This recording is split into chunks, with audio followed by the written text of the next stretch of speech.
ममता अपनी बेटी अंजलि के साथ बेलापुर गांव में रहती थी। अंजलि जब पैदा हुई तभी उसके पिता का देहांत हो गया था। अब अंजलि के लालन पालन का भार अकेली गरीब बहू ममता के कंधों पर आ गया। लेकिन मुश्किल हालातों में भी ममता ने हार नहीं मानी और घर गृहस्थी चलाने के लिए वो अपनी बेटी को पीठ पर बांधकर काम पर जाने लगी।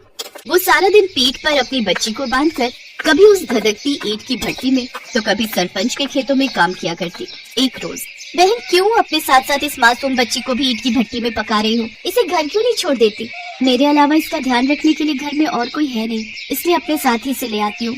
ममता बड़ी तकलीफों के साथ अपनी बेटी का पालन पोषण कर रही थी। अंजलि 5 साल की हो गई। उसके जन्मदिन वाले दिन उसकी माँ उसके माथे को चूमती हुई बोली, मेरी फूल सी बच्ची को जन्मदिन मुबारक हो। मुझे माफ करना मेरी बच्ची, आज तुझे देने के लिए मेरे पास कुछ भी नहीं है। ऐसा कहकर गरीब बहू की आंखों में आंसू आ जाते हैं। फिर उसके आंसू पोंछते हुए अंजलि अपनी माँ से कहती है, कोई बात नहीं माँ, आप मेरे पास हो तो मुझे और कुछ भी नहीं चाहिए। ममता अंजलि को गले लगा लेती है। फिर वो उसे खाने में मीठी रोटी देती है। अरे वाह माँ, ये मीठी रोटी मेरे लिए? फिर तो भगवान करे मेरा जन्मदिन रोज रोज आए, ताकि ये मीठी रोटी तो खाने को मिलेगी, नहीं तो सूखी रोटी पानी में डुबो डुबो कर खानी पड़ती है। उन दोनों को ऐसे ही रूखा सूखा खाकर अपना पेट भरना पड़ता था। वो खाना खाने बैठती है कि तभी उनके दरवाजे पर एक बूढ़ी अम्मा आती है। बेटी, मुझे खाने को रोटी दे दो, बहुत भूख लगी है। लेकिन अम्मा, अच्छा रुको मैं अभी आती हूँ।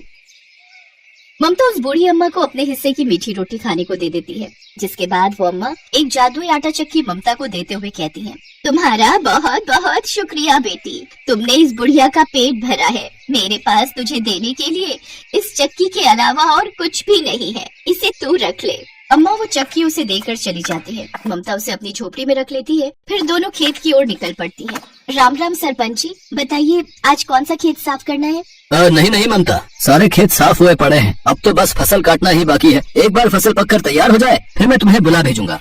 ठीक है सरपंच जी। इसके बाद ममता अंजलि के साथ ईंट की भट्टी की ओर जाती है।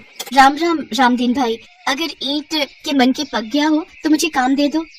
माफ करना ममता, आज तुमने आने में देर कर दी। भट्टी पर पहले से ही बहुत मजदूर हैं, आज इनका मेहनताना देना ही मुश्किल है। रामदीन बड़ी ही सफाई से ममता को मना कर देता है। ममता अंजलि के साथ वहाँ से चली जाती है। तभी रामदीन खुद से कहता है, 2 नावों में सवार होने वालों के साथ ऐसा ही होता है। जरूर खेत में कोई काम नहीं मिला होगा, तभी भट्टी पर मुंह उठाकर आ गई थी। सारा दिन भूखी प्यासी माँ बेटी यहाँ से वहाँ काम की तलाश में भटकी जा रही थी, लेकिन उन्हें कहीं काम नहीं मिला। सोचा था मजदूरी करके आज थोड़ी दिहाड़ी बन जाएगी तो आटे चावल का मोल निकल आता। भगवान जी तो जब चाहे हम गरीबों के पेट पर पाबंदी लगा देते हैं। न जाने आज के खाने का गुजारा कैसे होगा। कोई बात नहीं माँ, कल की एक बासी रोटी बची है, हम उसी को आधा आधा तोड़ कर खा लेंगे।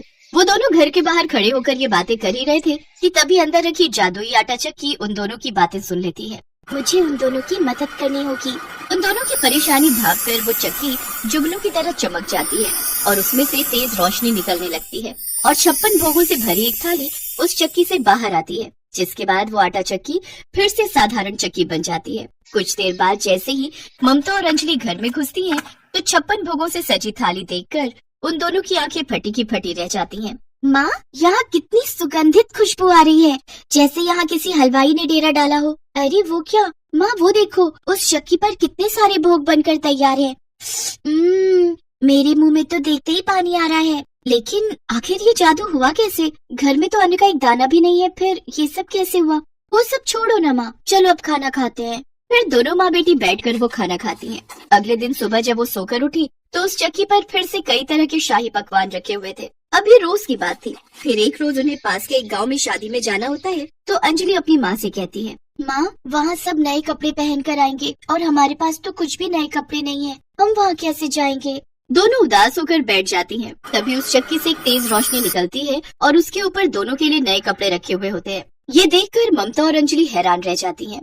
इसका मतलब ये सब कुछ ये चक्की हमें देती थी? हाँ, मैं एक जादुई चक्की हूँ और मैं जरूरतमंद और नेक दिल लोगों की मदद करती हूँ। वो अम्मा कोई साधारण औरत नहीं, बल्कि एक जादूगरनी थी। उसी ने मुझे जादुई पत्थर से तराशा था। उसकी उम्र हो चली थी, इसलिए अब वो मुझे नेक दिल इंसानों के हाथों सौंपना चाहती थी और इसलिए सभी की परीक्षा लेने के लिए वो सारे गांव भर में घूमी, लेकिन किसी ने उन्हें एक रोटी तक नहीं दी। फिर तुमने उन्हें अपने हिस्से की रोटी दे दी, जिस कारण उन्होंने मुझे तुम्हें सौंप दिया।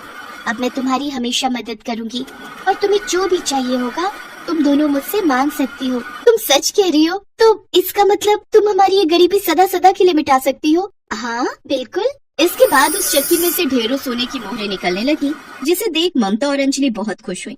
फिर अंजलि ने भी अपने लिए चॉकलेट्स और चिप्स जादुई चक्की से मांगे, उसे वो भी मिले। अब उनकी गरीबी दूर हो गई। अब ममता और अंजलि उस जादुई चक्की को अपने घर के सदस्य की तरह प्यार करने लगी और उससे ढेरों बातें करती। वो जादुई आटा चक्की भी उनकी हमेशा मदद करती।